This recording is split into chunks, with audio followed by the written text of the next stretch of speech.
प्राम भोजपुरी जहाँ आप देख रहल बनी एंटरटेनमेंट और न्यूज से भरल अपन भाषा वाला channel Bhojpuri fans club. Subscribe कर ली, लाल बटन देख रहल बा दबाई और जुड़ जाई हर वीडियो हर अपडेट बिना सर्च के पाई। Thank you.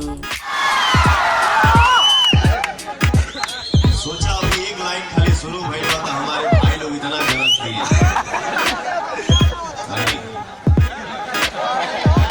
मेरा श्रोता बंधु जिंदाबाद। बस विकास भैया, मनीष भैया इतना अच्छा बात आप लोगों को सुनाए बताए। भैया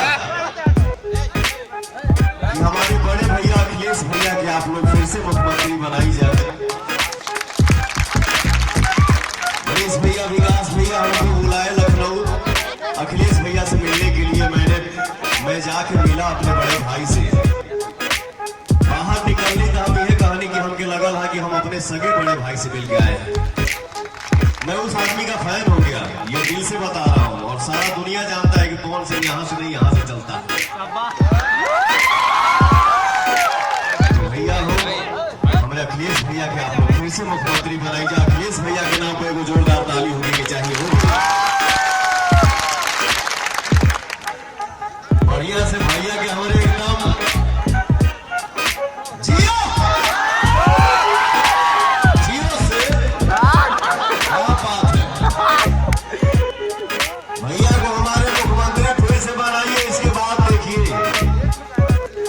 देखिए जलवा, क्या खुशहाली हर घर में आएगी भैया। हर घर के नौजवान बेटी बहन सबके प्रगति हुई, सबके विकास हुई। कि हो कोनो बात कहता था, बात सुनला की जरूरत नहीं है, ध्यान मत दिया जा। ठीक बा। अरे तलौकत सुनर समहिया भैया,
मुख्यमंत्री बनाई जा। पवन सिंह की जितनी शूटिंग होगी फिल्म, अभी गदर हमारा आई रहा 2016 में। आप लोग खुद हिट करो नहीं जा। अब भोजपुरी राजा के एगो गाना यूट्यूब पे गर्दा मचले बा,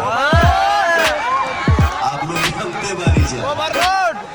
हम यही शूटिंग करब अपने सारा फिल्म के। गदर 2 के भी शूटिंग लखनऊ में होखे वाला बा। और घूम घूम के गाना हर जगह करो एक लाइन से। बस माई हमारे एक बार खड़ा हो जाइए आप।